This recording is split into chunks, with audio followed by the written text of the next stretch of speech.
ব্যাকে যান।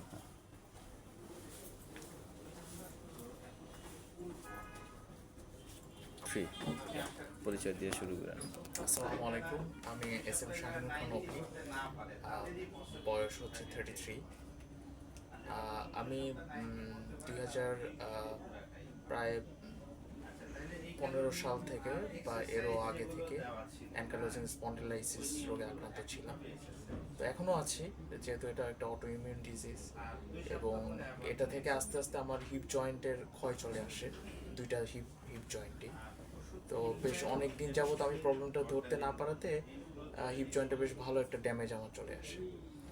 তো মোটামুটি বছর 2-3 ধরে আমি এই ভয়ানক যন্ত্রণা নিয়ে দিন পার করছিলাম, যে আমার এই জয়েন্টটা কী হলো এবং এত পেইনফুল সিচুয়েশনের মধ্যে দিয়ে আমি যাচ্ছিলাম, যে এটা আসলে ভাষায় ঠিক বর্ণনা করা যাবে না।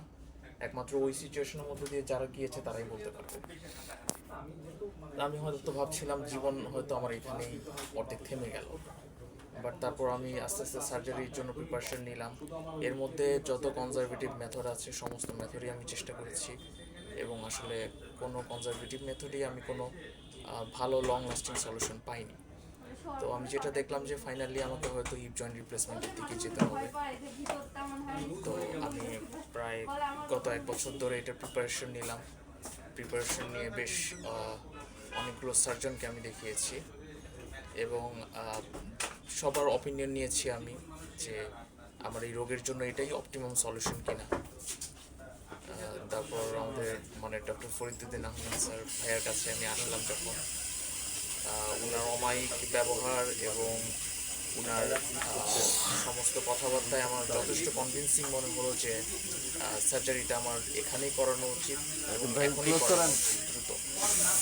তারপর আমি এই বছরের 2024 সালের ফেব্রুয়ারির 14 তারিখে আমি সার্জারিতে অ্যাটেন্ড করি, এবং আমার বাইল্যাটারাল হিপ জয়েন্ট সার্জারি হয়েছে দুই পায়েই একই সাথে, এবং একই সেটিংয়ে সার্জারি হয়েছে।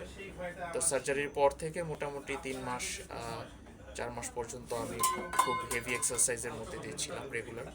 তো আলহামদুলিল্লাহ এখন আমার সার্জারির পর 6-7 মাস হয়ে গেছে। এখন আমি খুব ভালোভাবে হাঁটতে পারছি। আমার লাইফ থেকে শুরু করে সব কিছু আগের চাইতে অনেক অনেক বেশি সহজ হয়ে গেছে। ঠিক আছে, থ্যাংক ইউ।